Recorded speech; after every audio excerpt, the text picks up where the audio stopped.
स्वागत है, जिसमें ज्योतिषाचार्य मानवी जीवन में रोचक जानकारी देती है। आगे भी साथ में चर्चा करने पहले एक छोटा सा ब्रेक लेते हैं। ब्रेक के बाद सिद्धार्थ इंटरनेशनल पब्लिक स्कूल एक ऐसा विद्यालय जहां बच्चे शिक्षा प्राप्त करते हैं और उनका सर्वांगीण विकास होता है।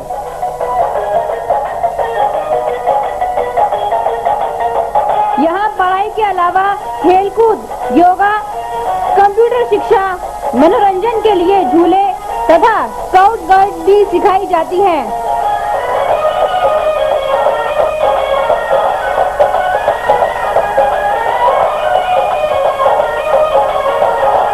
इससे बच्चों में आत्मविश्वास, सहकारिता, सहभागिता, कर्तव्य निष्ठा आदि गुणों का समावेश होता है।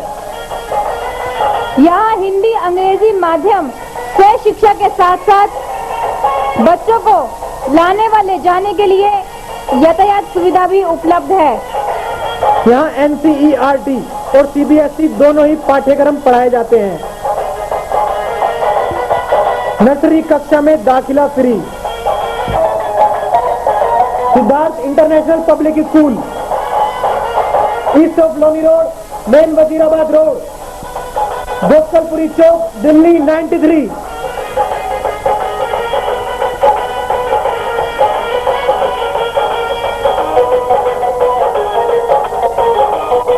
Telephone number 228111 783 2281।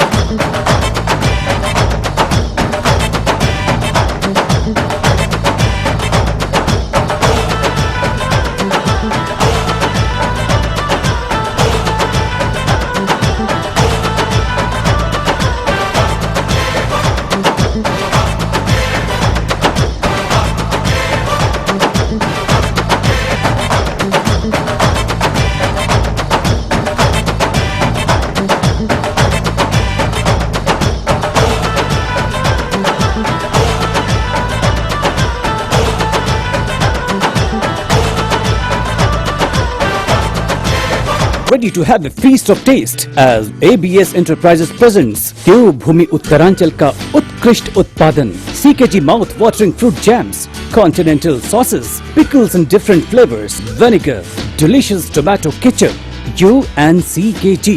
What a great कार्यक्रम में आपको स्वागत है। आज हमारे साथ बैठे हैं ज्योतिष आचार्य मानव जी।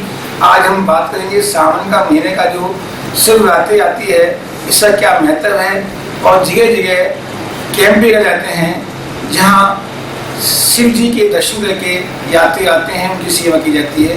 आइए बात करते हैं ज्योतिष आचार्य मानवी से कि शिवरात्रि का क्या महत्व है। श्रावण मास की जो शिवरात्रि मनाई जा रही है उसका क्या महत्व है? सबसे पहले तो हम श्रावण मास के लिए सभी दर्शकों को बहुत बहुत शुभकामनाएं। श्रावण मास का अपने आप में बहुत ही एक इम्पोर्टेंस है। भगवान शिव को ये महीना बहुत प्रिय है। भगवान शिव के लिए इस महीने में भक्तों की बहुत भारी भीड़ जो है वो बढ़ती है। लोग भगवान शिव की पूजा को सारा साल करते हैं, लेकिन इस महीने में भगवान शिव की पूजा का बहुत महत्व है। शिवरात्रि तो भी आएगी, लेकिन कल से मंडे से 10 जुलाई से शिव का जो पावन पर्व है, पावन महीना है, श्रावण शुरू होने जा रहा है। और इस महीने की सबसे बड़ी खासियत क्या है कि जो श्रावण है वो सोमवार से ही शुरू होगा और सोमवार को ही ख़त्म होगा। इस महीने में 5 सोमवार हैं और इस तरह से ये महीना बहुत ही पवित्र है। श्रावण के महीने को अगर अपनी ज़िंदगी में हम अपने जीवन में जितने भी श्रावण के महीने आते हैं, अगर हम इस महीने में भगवान शिव की पूजा बहुत अच्छी तरह से करें तो ज्योतिष रूप से हमारे बहुत सारे ग्रहों का निवारण होता है। देखने में आया कि जो महीना है यहाँ जगह जगह कांवड़ कैंप भी रहते हैं और यात्री कांवड़ रहने हरिद्वार, यमुनोत्री जाते हैं।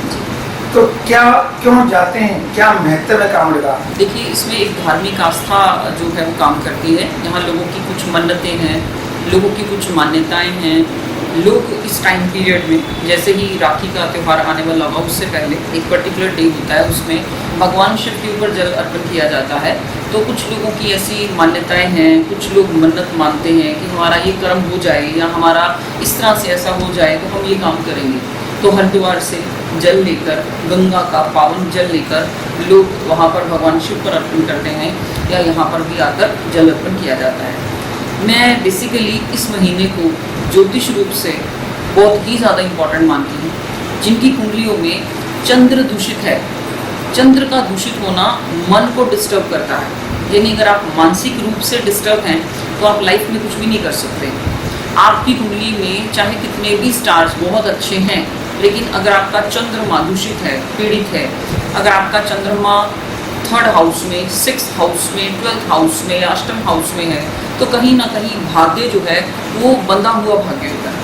आप चाहकर भी अपने जीवन में तरक्की नहीं कर पाते, मानसिक रूप से डिप्रेस्ड रहते हैं, बहुत ज़्यादा ऐसा आपको फील होता है कि जैसे आपकी लाइफ में बहुत सारे बर्डन हैं, आप बहुत ज़्यादा एक्सप्रेसिव नहीं हैं, आप बहुत ज़्यादा डाउन फील करते हैं, आप अपने आप को पूरी तरह से यूटिलाइज नहीं कर पाते।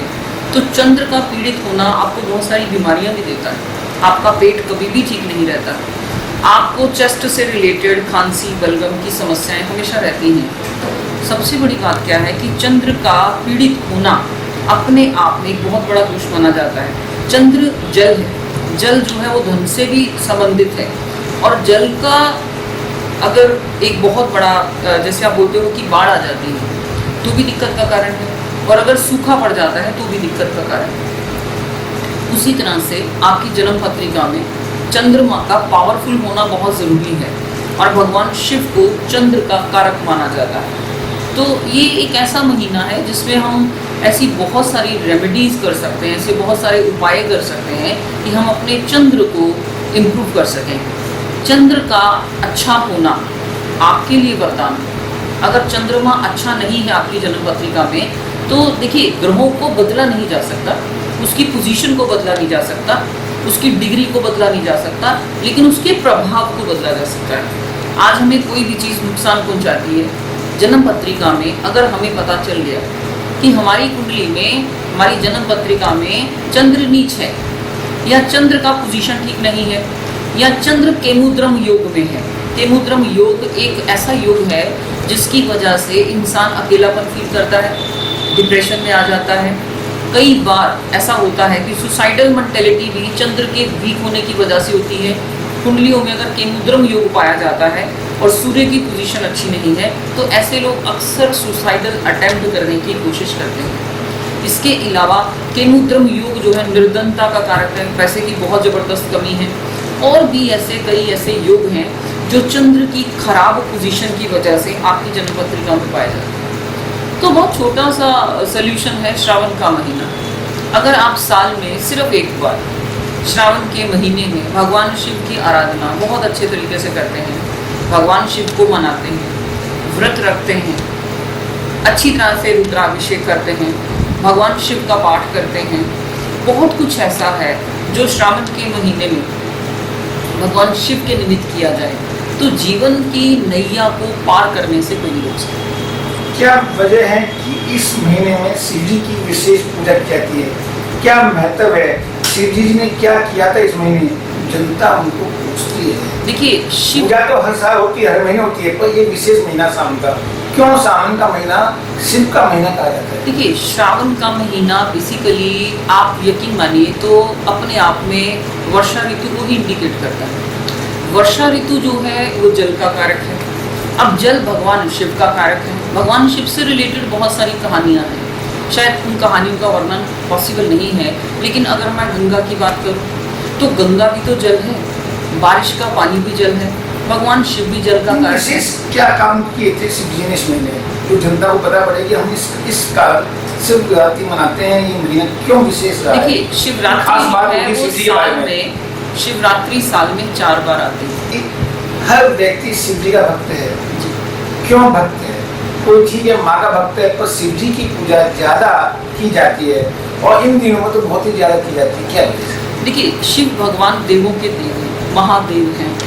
हमने एक कथा में भी वर्णन सुना है कि माँ पार्वती की नाराज़गी का सबसे बड़ा कारण क्या था कि उनके पिता ने भगवान शिव का यज्ञ में हिस्सा नहीं रखा था।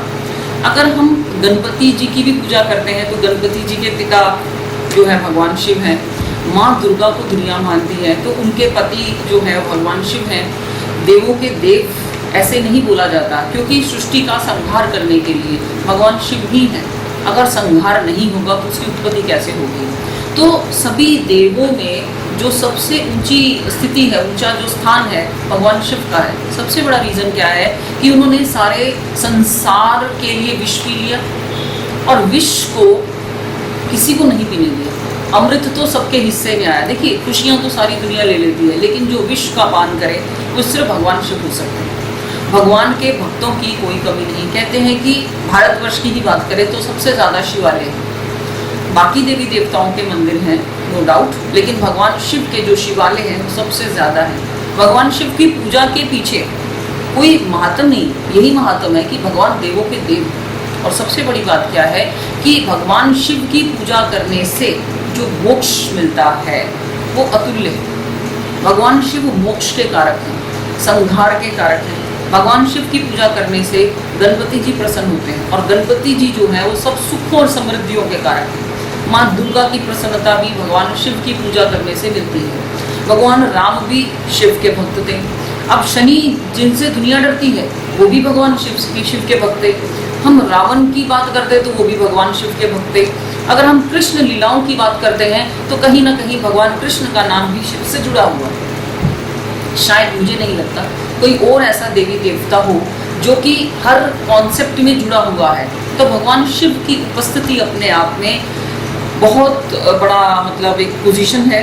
भगवान शिव को भोलेनाथ कहा जाता है। कहते हैं कि कलयुग में अगर भगवान शिव की पूजा की जाए, अगर आप सादा जल भी शिवलिंग पर चढ़ा देते हैं तो इससे भी भोलेनाथ प्रसन्न हो जाते हैं। और क्या चाहिए? आज इस कलयुग में लोगों की कितनी मांगे हैं, लोगों की कितनी सारी समस्याएं हैं, कितनी सारी प्रॉब्लम्स हैं। और सबसे बड़ी बात क्या है कि भगवान शिव की पूजा करने से किसी चीज़ की कोई भी कमी आपके जीवन में तो नहीं रहती। और ग्रहों में अगर बात की जाए तो चंद्र का अपने आप में स्ट्रॉन्ग होना, आपकी पॉकेट में कुछ भी ना हो, लेकिन अगर आप चंद्र के रूप में बहुत ज़्यादा सशक्त हैं तो आप दुनिया में, संसार में कुछ भी कर सकते हैं। तो इस तरह से श्रावण में भगवान शिव का नाम लेना, उनकी पूजा करना अपने आप में बहुत ही योगकारक है। कहते हैं यदि शिव जी नहीं सुनते हैं तो पार्वती माँ जो हैं उनको समझाती हैं और जनता के हित के बात करती हैं। क्या वास्तव में ठीक है? देखिए, क्या शिव जी पार्वती बात सुनते हैं? देखिए, अगर हम शिव पुराण की बात करें तो इसमें यहाँ बहुत सारे ऐसे तंत्र विज्ञान हैं, बहुत सारी ऐसी किताबें हैं, वेदों में बहुत सारे रेफरेंसेस आते हैं कि भगवान शिव पार्वती जी को संवाद कर रहे हैं कि हे पार्वती सुनो। या पार्वती माँ जो है भगवान शिव से कहती हैं कि हे देवों के देव महादेव, ये संसार में ऐसा चल रहा है, ऐसा करने से क्या होगा, ऐसा क्या किया जाए। तो भगवान शिव जब समाधि में लीन हैं तो उनको उठाने का जो प्रयत्न है वो कोई नहीं कर सकता माँ दुर्गा के अलावा। अगर आपको कोई भी काम करवाना है, आप माँ दुर्गा से प्रार्थना करें तो भगवान शिव सुन लेते हैं। अगर आप गणपति जी से प्रार्थना करें तो भी भगवान शिव सुन लेते हैं। भगवान शिव की आराधना करें तो भी भगवान शिव सुन लेते हैं। तो देवों के देव महादेव को खुश करना इतना मुश्किल भी नहीं। और आप अगर चाहें, देखिए एक छोटी सी बात बताऊंगी कि आज हम किसी के कहने पर पूजा करते हैं, अगर हम मानसिक रूप से ईश्वर के साथ एक डायरेक्ट लिंक जोड़ लें, भगवान के साथ एक नाता जोड़ लें, तो मुझे नहीं लगता किसी भी मीडिएटर की ज़रूरत है। अब वक्त है छोटे से ब्रेक का। बाहर की बातचीत ब्रेक के बाद।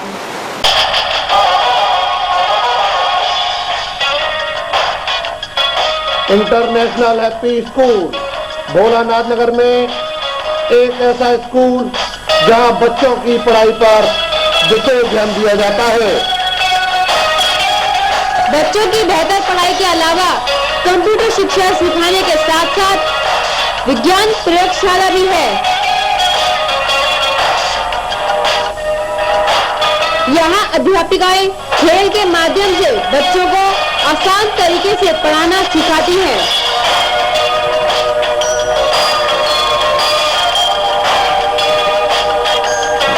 समय समय पर विभिन्न प्रकार की प्रतियोगिताओं में बच्चों को पुरस्कार प्रदान करके उनकी प्रतिभा को बढ़ावा दिया जाता है। सरकार द्वारा मान्यता प्राप्त इंटरनेशनल हैप्पी स्कूल पता international happy school Bholanath Nagar opposite Ramlila ground Shahdara 32।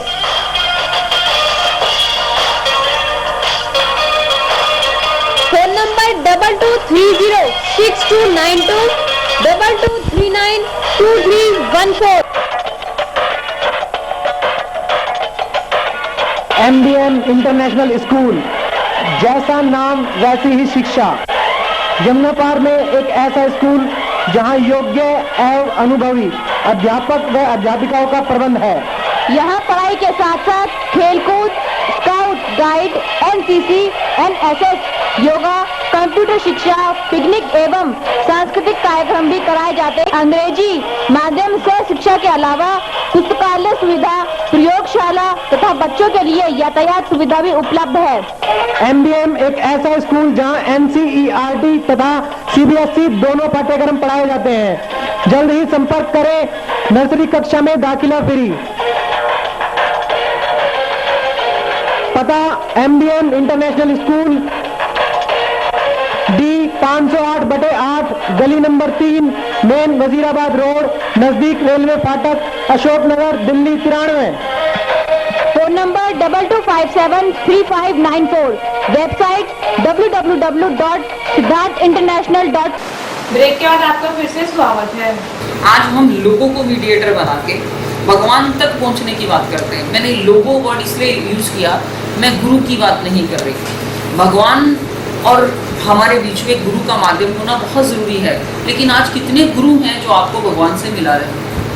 मैंने देखा आज गुरु की ही पूजा हो रही है, भगवान तो बिल्कुल एक साइड पे रह गए। तो गुरु भी वो चूज़ कीजिए जो आपको भगवान से मिला दे, और भगवान को ही गुरु क्यों नहीं मान लिया जाता।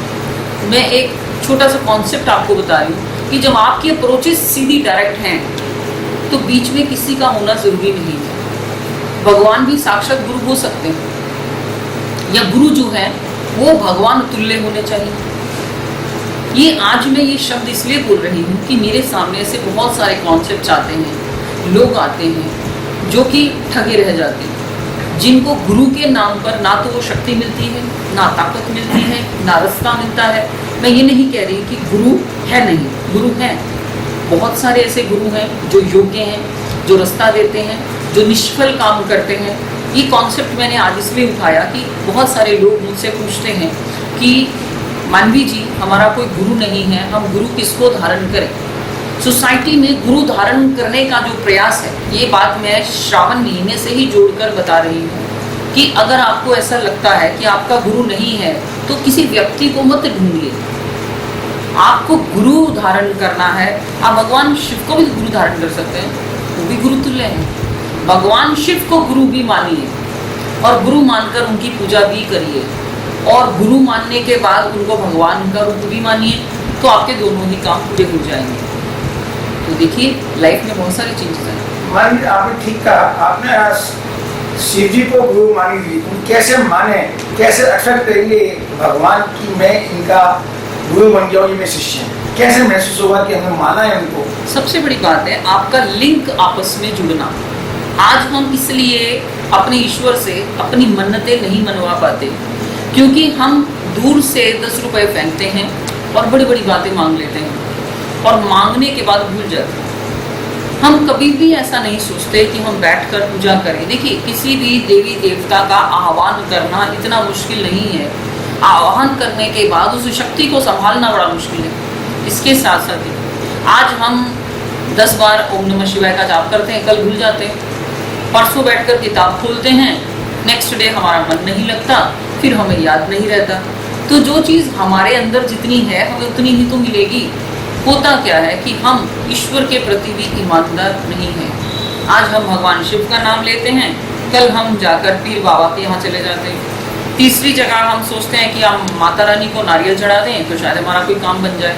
तो देखिए कोई भी शक्ति ना तो आपका कोई काम बिगाड़ती है, ना आपका कोई काम बनाती है। ये आपकी श्रद्धा है, आपका विश्वास है, आपका आचरण है, आपके डेडिकेशंस हैं कि आप किस शक्ति को, किस परमात्मिक शक्ति को, ईश्वरीय शक्ति को किस रूप में मानते हैं। काम तो आपका आपने ही करना है, ईश्वर आपको वो ताकत दे देगा कि आप उस कार्य को सिद्ध कर सकें।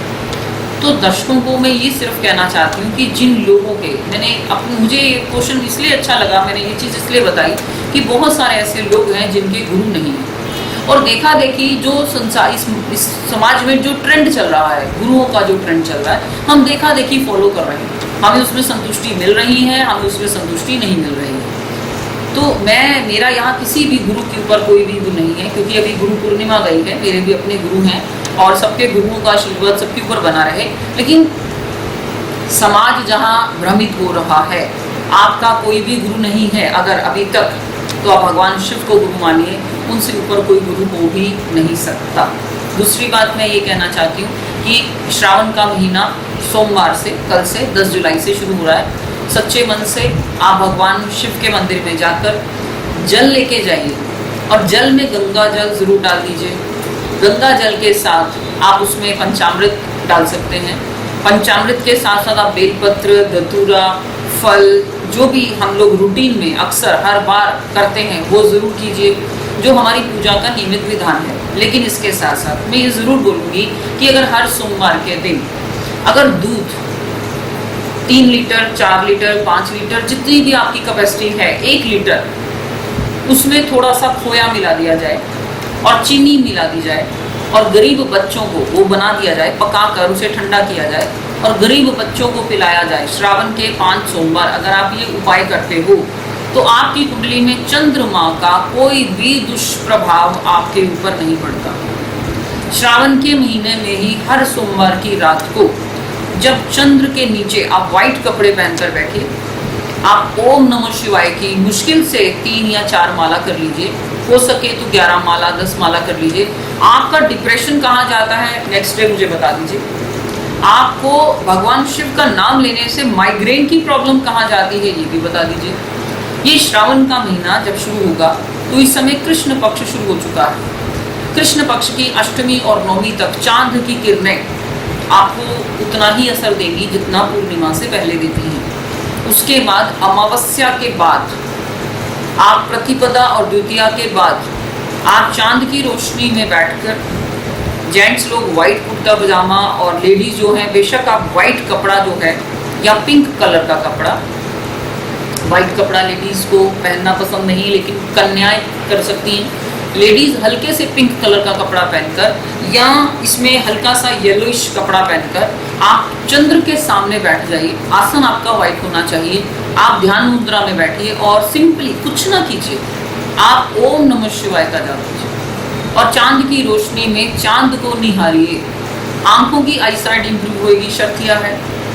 आपकी जन्म कुंडली में जो चंद्र का दुष्प्रभाव है, जिसमें आप डिप्रेशन में हैं, आप मानसिक रूप से बहुत ज़्यादा बीमार हैं, पीड़ित हैं, आपके पेट में दर्द ही खत्म नहीं होता, जिनको गैस्ट्रिक प्रॉब्लम्स हैं, एक बार आप करके देखिए। दूसरी बात, आप चांद की रोशनी में जब बैठे हैं तो आप अपनी नाभि के आगे ये 2 फिंगर जो हैं, तर्जनी और मध्यमा, इससे अपनी नाभि को प्रेस कीजिए, सांस अंदर खींचिए, कुछ समय तक सांस रोकिए, देखिए आपकी गैस्ट्रिक प्रॉब्लम कहाँ जाती है। और छोटी सी बात यह है कि जिन कुंडलियों में चंद्रमा पीड़ित है, श्रावण के महीने में खास करके रात को दूध ना पिए। आप मुझे बताइए कि आपकी गैस्ट्रिक प्रॉब्लम कहाँ है। बहुत कुछ ऐसा है। देखिए एक्चुअली आजकल का जो ज्ञान है या तो वो इंटरनेट पे है या ज्ञान को बड़े ऊंचे रेट पे बेचा जा रहा है। ज्ञान को अगर हम सोसाइटी में कुछ इस तरह से बांटें कि जिसमें लोगों का भला हो, तो मुझे लगता है कि बहुत कुछ ऐसा है। देखिए आपका कर्म क्या होना चाहिए कि दूसरों को आपके ज्ञान का बेनिफिट मिले। काम तो देखिए सारी दुनिया कर रही है, ये ज्योतिष का व्यापार बहुत अच्छा चल रहा है, सबका अच्छा चल रहा है, लेकिन इसके साथ साथ आप एक माध्यम भी हैं। अगर दीन दुखियों की सेवा करना एक कर्म है, तो हम जैसे लोगों का भी एक कर्म है कि समाज में, सोसाइटी में कुछ ऐसी बातें प्रवाहित की जाएं जिससे लोगों को बेनिफिट मिले। आज हम डिप्रेशन की दवाइयाँ खाने में बिलीव करते हैं। आज हम पेट खराब होने पर बड़ी बड़ी दवाइयाँ खा लेते हैं, डॉक्टरों के पास जाते हैं, होम्योपैथी खा रहे हैं, एलोपैथी खा रहे हैं, लेकिन छोटे छोटे इलाज करने में हमें लगता है हम दकियानुसी हैं। हमें ऐसा लगता है कि हम बैकवर्ड कहलाए जाएंगे। हमें लगता है कि चंद्रमा के सामने कौन आधा घंटा बैठे, या हमें ऐसा लगता है मन नहीं कर रहा, या उस समय हमारा कोई फेवरेट टीवी चैनल पे कोई सीरियल आ रहा होता है, तो हमें ऐसा लगता है कि हम नहीं कर सकते, या हम 2 दिन करेंगे, हम भूल गए। तो बहुत कुछ ऐसा है। जैसे अगर आज हम मोबाइल को अपने हाथ से नहीं छोड़ते, उसी तरह से क्या हम अपने नियमों को नहीं छोड़ सकते, अपने नियमों को नहीं निभा सकते। हाँ, अपनी आदतों को छोड़ दीजिए और अपने नियमों को निभा लीजिए, फर्क सामने है। अब वक्त है एक छोटे से ब्रेक का, बाकी बातचीत ब्रेक के बाद। Ready to have a feast of taste as ABS Enterprises presents देवभूमि उत्तरांचल का उत्कृष्ट उत्पादन CKG mouth watering fruit jams, continental sauces, pickles in different flavors, vinegar, delicious tomato ketchup. You and CKG, what a great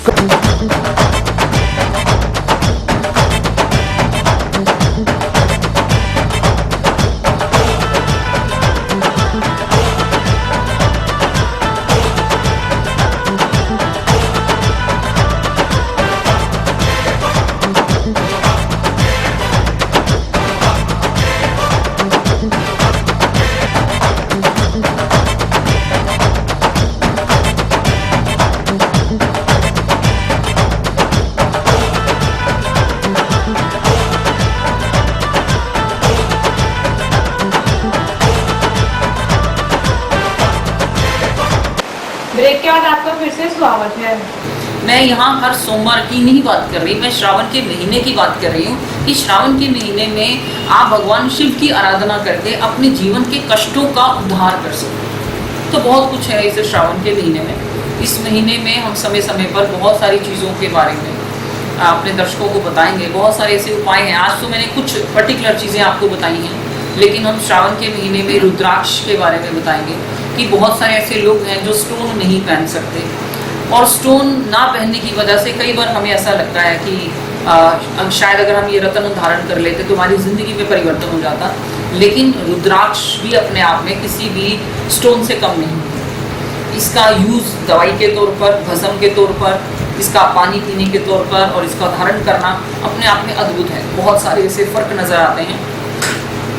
तो भगवान शिव जो ब्रह्म स्वरूप हैं, जो देवों के देव हैं, जो अपने आप में असीम शक्तियों को समेटे हुए हैं, जिनके पास सब कुछ है लेकिन वो कुछ कहते नहीं। भगवान शिव की एक ही खूबी है कि वो कुछ नहीं कहते। आप उनको गलती से भी जल चढ़ा देंगे तो शायद उसमें भी आपको कहीं ना कहीं मानसिक राहत तो ज़रूर मिलेगी। और आज इस कलयुग में सबसे बड़ा दरिद्र है मानसिक अशांति होना। आज हर व्यक्ति जो है वो मेंटली पीसफुल नहीं है, आज हर व्यक्ति डिस्टर्ब है। तो अशांति के कारण का निवारण जो है वो भगवान शिव है। भगवान शिव की पूजा की जाए, बहुत कुछ मिलता है। और मानसिक शांति जिसको मिल गई, मुझे लगता है संसार की हर दौलत उसके कदमों में। मानवी जब शिव जी की बात हो रही है तो सुनने में यहाँ तक आया है कि जो शिव जी के 16 सोमवार व्रत करेगा उसका भी बेड़ा पार हो जाएगा। ये 16 सोमवार जो व्रत हैं क्या है, क्या इनसे बेनिफिट होगा जनता को? देखिए, भगवान शिव के व्रत अगर श्रावण के महीने से शुरू किए जाएं और पूरी पवित्रता से किए जाएं और उनको अच्छी तरह से मानकर किए जाएं, जो आदमी करता है। देखिए, आप कभी भी श्रावण के मतलब ये जो सोमवार के व्रत हैं शुरू कर सकते हैं। देखिए, व्रत का एक लॉजिक है। मैं जो लॉजिक मानती हूँ ये है, व्रत क्या है? अपने आप को कष्ट देना। हम लेकिन व्रत तभी फलीभूत हैं अगर हम अपने आप को ईश्वर का बच्चा मानते हैं। आज आपका बच्चा सारा दिन खाना नहीं खाएगा और शाम के समय पुचकार कर माँ जबरदस्ती खाना खिला देती है कि तुमने सारा दिन खाना क्यों नहीं खाया। मुझे ऐसा लगता है ये भी भगवान को धमकी देने वाली बात है कि देख तू मेरा काम कर दे, नहीं तो मैं खाना नहीं खाऊंगा। मुझे ऐसा लगता है, ये मेरा एक पर्सनल शायद आप मेरे से सहमत नहीं हैं, लेकिन व्रत रखने का मतलब है अपनी इंद्रियों पे संयम करना और अपने आप को शुद्ध करने का एक अच्छा सा तरीका, अगर हम फिजिकली एंड बायोलॉजिकली व्रत की धारणा मानते हैं तो। लेकिन अगर इसका स्पिरिचुअल महत्व देखते हैं तो ये हम अपने ईश्वर को एक तरह से प्रभाव में लाने की कोशिश करते हैं कि ये ईश्वर, मैं तेरे नाम का ये नियम कर रही हूँ, मेरा ये काम होना चाहिए। आप 1 बार 2 बार 3 बार 4 बार तो 1600 बिना नियम के बिना कुछ मांगे व्रत कर रहा है, उसका क्या होगा? उसको भगवान की कृपा मिलती है। भगवान की, देखिए, भगवान को कंडीशनल पूजा करना, बिना कंडीशन जो पूजा कर रहा है। आज हम लड़कियां जो हैं वो शादी के लिए व्रत रख रही हैं, या कोई अपने पति के लिए व्रत रख रहा है, या कोई सुख समृद्धि के लिए व्रत रख रहा है। लेकिन अगर बिना कंडीशन ईश्वर का नाम लिया जाए तो परमात्मा कोई कमी नहीं आएगी। और मुझे ऐसा लगता है कि ईश्वर से कभी कुछ मांगना नहीं चाहिए। जो भाग्य में है वो तो मिलेगा ही मिलेगा, लेकिन जो भाग्य में नहीं है उसकी कृपा से बहुत कुछ मिल जाता है। मान लीजिए सुनने में आया कि शिव जी की पिंडी होती है, उसको घर में नहीं रखना चाहिए, मंदिर के अंदर। क्या उस पिंडी को पूजा घर में या और देवी देवता है वहाँ रखना चाहिए नहीं आपके हिसाब से? देखिए, भगवान को शमशान का वास करने वाला कहा जाता है। भगवान शिव जो है वो निर्जन स्थानों के मालिक हैं। वैसे तो देखिए, एक छोटी सी बात है, मंदिर घर में होना ही नहीं चाहिए। आप अगर पहले ज़माने की बातें करें तो पहले लोग घरों से बाहर निकल के मंदिर में पूजा करने जाते थे। एक्चुअली भगवान शिव की पूजा करना बहुत मुश्किल भी नहीं है और बहुत आसान भी नहीं है। आज पारद शिवलिंग को घर में रख लिया जाता है। एक्चुअली इसके पीछे बहुत सारे लॉजिक हैं। घर में रखना चाहिए नहीं, मंदिर के अंदर जहाँ मंदिर बना हुआ है, शिव जी, पार्वती और देवी देवता हैं, क्या उनके बीच में इसको रखना चाहिए नहीं? देखिए, मेरे ख्याल से मैं अपना व्यू पॉइंट दूंगी, क्योंकि इसमें मैंने जितने भी कॉन्सेप्ट्स पढ़े हैं, जो किताबी कॉन्सेप्ट्स मैंने पढ़े हैं, बहुत सारे ऐसे विद्वान हैं जो कहते हैं कि भगवान शिव का जो शिवलिंग है, शिवलिंग क्या है? ये एक ब्राह्मण स्वरूप है। इसको आप अपने घर में रखकर हम तुच्छ बन जाते हैं। हम कैसे किसी ब्राह्मण को अपने घर में स्थापित कर सकते हैं? ये पिंडी स्वरूप जो है वो सारी पृथ्वी को नहीं, सारे ब्रह्मांड को दिखाता है। तो हम तुच्छ मनुष्य जो है वो किस तरह से ब्रह्मांड स्वरूप शिवलिंग को अपने घर में स्थान दे सकते हैं? इसलिए शास्त्रों अनुसार, जो शास्त्र सम्मत कथनानुसार, भगवान शिव के पिंडी स्वरूप शिवलिंग को अपने घरों में नहीं रखना चाहिए। लेकिन पारद शिवलिंग जो है उसकी इजाज़त देते हैं। जो पारद का बना हुआ शिवलिंग है, छोटा शिवलिंग जो है, उसकी इजाज़त दे दी जाती है। तो मेरा प्रश्न, मैं भी कई बार विद्वानों से प्रश्न पूछती हूँ कि अगर वो पिंडी स्वरूप घर में नहीं रखा जा सकता तो इस तरह से क्यों रखा जा सकता है? तो मुझे ऐसा लगता है कि निश्चल भाव से भगवान की पूजा करने के लिए अगर आप शिवलिंग को स्थान देते हैं अपने घर में, छोटे शिवलिंग को स्थान देते हैं, तो आप देखिए, बच्चेपन में आज तो हम भगवान कृष्ण को लड्डू गोपाल समझकर नहलाते धुलाते हैं, तो भगवान भक्त के हाथों नहलाना भी पसंद करते हैं। आपने देखा कभी कि माँ दुर्गा को हम रोजाना स्नान करा रहे हैं, हनुमान जी को हम घर में स्नान नहीं कराते? तो कहने का पर्पस क्या है कि बालक बनकर, बच्चे बनकर, हम परमात्मा के बच्चे बनकर अपने आप को बच्चों का स्वरूप देकर, भगवान के भक्त स्वरूप देकर हम भगवान की पूजा कर सकते हैं। मैं कई बार, बहुत सारे ऐसे महापुरुष मुझे मिलते हैं तो मैं उनसे क्वेश्चन करती हूँ, किए हैं मैंने बहुत बार क्वेश्चन, कि अगर हम पारद शिवलिंग घर में रख सकते हैं तो फिर हम दूसरे शिवलिंग की स्थापना क्यों नहीं कर सकते? अब जहाँ स्थापना का वर्ड आता है, स्थापना होता है कि उनको प्राण शक्ति, जैसे भगवान रखे गए हैं, मूर्तियां हैं, ऐसी छोटा शिवलिंग घर में है, मेरे ख्याल से है, तो क्या वो अनहोनी होगा? क्या वो दुख देगा? क्या प्रेशर देगा? बिल्कुल कोई दुख नहीं देगा। ईश्वर किसी को दुख नहीं देते। लेकिन आप नियम के अनुसार भगवान शिव पर जल चढ़ाइए, उस जल को आप अपने घर में छींटे दीजिए, उस जल को आप पी सकते हैं। दवाई का बहुत बड़ा सब्स्टिट्यूट है। तो मेरे कथनानुसार भगवान की पूजा करना और भगवान की किसी भी प्रतिमा को रखना, हम मूर्ति पूजा करते हैं तो भगवान शिव स्वरूप हैं, पिंडी स्वरूप में हैं, तो हम भगवान शिव के इस पिंडी स्वरूप को अपने घर में स्थान दे सकते हैं। मेरा एक छोटा सा लॉजिक है कि अगर हम पारद शिवलिंग को स्थान दे सकते हैं तो हम सिंपल शिवलिंग को भी स्थान दे सकते हैं। मान सावन के महीने में जनता को क्या मैसेज देंगी, क्या करना चाहिए, क्या नहीं करना चाहिए और कैसे आगे बढ़ना चाहिए? देखिए, श्रावण के महीने में बहुत सारे ऐसे भक्त हैं जो भगवान शिव का नाम लेकर भांग बहुत ज़्यादा पीते हैं, मीट खाने से परहेज नहीं करते, बाबा का नाम लेकर मैंने देखा है। तो मुझे ऐसा लगता है कि जितनी पवित्रता से श्रावण के महीने में भगवान शिव का नाम लिया जाए, भगवान शिव की आराधना की जाए, भगवान शिव पर पूर्ण विधि विधान से जलाभिषेक किया जाए, तो भगवान शिव की कृपा मिलने में ज़्यादा समय नहीं लगता। आप सुन रहे थे ज्योतिष आचार्य मानवी जी को, जिन्होंने बताया कि शिव जी की पूजा करना वो पूजा है जो जिंदगी में आप चाहते हैं वो शिव भगवान आपको पूरा देंगे, आपकी मनोकामना पूरी करेंगे। कुछ पूछना हो, बात करनी हो तो आप फोन कीजिए, मानवी जी उनका जवाब देंगे। Thank you. हमारी यह बुलेटिन सिर्फ आपके साथ है। यदि आपके क्षेत्र में कोई समस्या हो या राजनीतिक, सांस्कृतिक, धार्मिक या अन्य कोई कार्यक्रम हो तो हमें सूचित करें। हमारे फोन नंबर हैं 2211 0638 2212 0637 98 1072 1848 9818। 721152।